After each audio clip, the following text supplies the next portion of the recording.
یا ایھا الذین آمنوا توبوا الی اللہ توبۃ نصوحا، اہل ایمان رجوع کرو اللہ کی جناب میں، لوٹو پلٹو توبہ کرو، اور وہ توبہ بھی نہایت خالص توبہ۔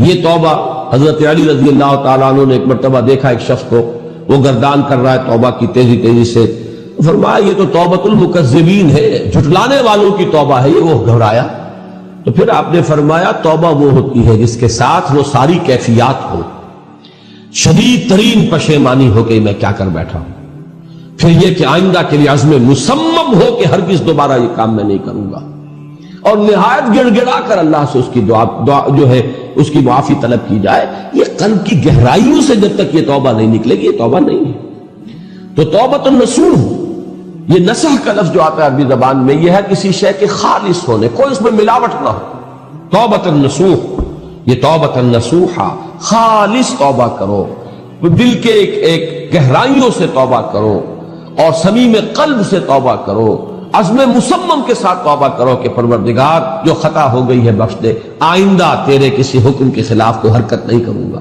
خاص طور پر وہ خطا جو معین ہے اس کے بارے میں تو تعین کے ساتھ فیصلہ ہو کہ دوبارہ نہیں کروں۔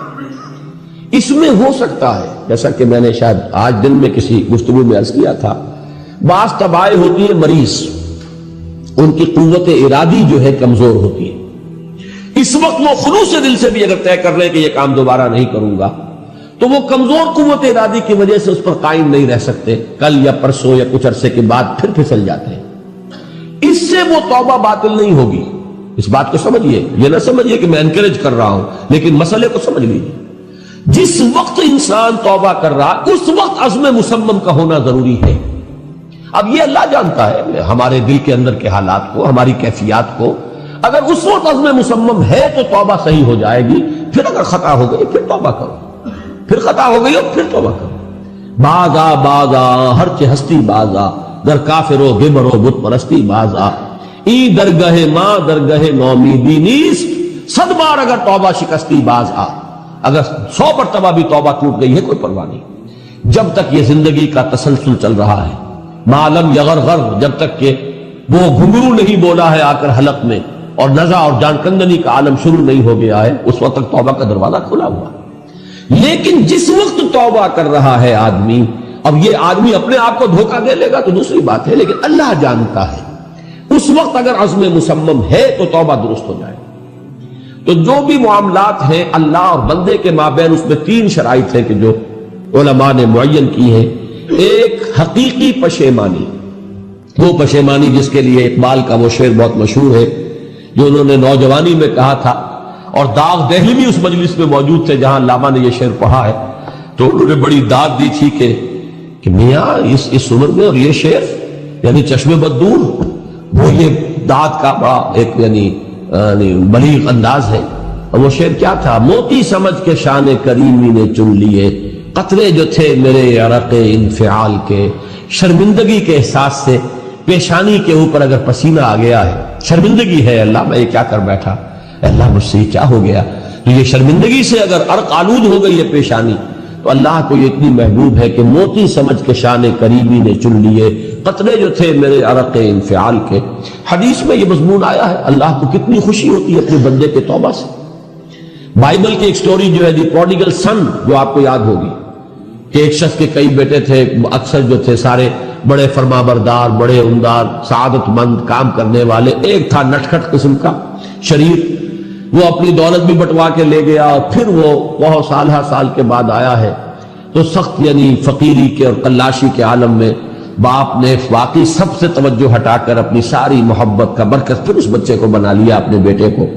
تو وہ سعادت مند بیٹے تھے، انہوں نے کہا کہ یہ کیا کیا آپ نے، یہ ایسا اور یہ ایسا اور یہ ایسا، اس نے یہ کیا، اور آج آپ پھر اس کے لیے وہی آپ کی محبت جو ہے وہ یہاں پھر اس کے جو ہے شامل حال ہو گئی ہے۔ انہوں نے کہا کہ تم دیکھتے نہیں کہ اگر کوئی چرواہا ہو اور اس کی اگر 100 بھیڑیں اور بکریاں ہیں، تو اگر کوئی بھیڑیا کسی ایک بکری کو اٹھا کر لے جائے تو وہ 99 کو چھوڑ کر اس کے پیچھے بھاگتا ہے اس کو بچانے کے لیے۔ جو میرے ہیں وہ تو ہے ہی ہے، جو مجھ سے دور چلا گیا تھا وہ اگر لوٹ کر آیا ہے تو در حقیقت یہ ہے میری توجہ کا اور میری محبت کا سب سے زیادہ مستحق۔ یہی معاملہ اللہ کا. یہ در حقیقت ایک پیرابل ہے، ایک کہانی ہے جس میں اللہ کی وہ شفقت جو ہے اپنے گناہگار بندوں کے جو شامل حال ہوتی ہے جب وہ توبہ کرتے ہیں، جس کے لیے حدیث میں آخری بات بیان کر دی گئی کہ تصور دیا گیا ہے کہ ایک لق و دق سے راہ میں ایک شخص سفر کر رہا تھا، ایک ہی اونٹنی سواری کی، اسی پر اس کا راشن بھی تھا، پانی بھی تھا. تھوڑی دیر کے لیے وہ ایک درخت کے سائے میں بیٹھا سستانے کے لیے، دھوپ کی تمازت سے بچنے کے لیے، تو ذرا بیٹھا بیٹھا اونگ گیا. اب جو آنکھ کھلی تو دیکھا کہ اونٹنی غائب ہے.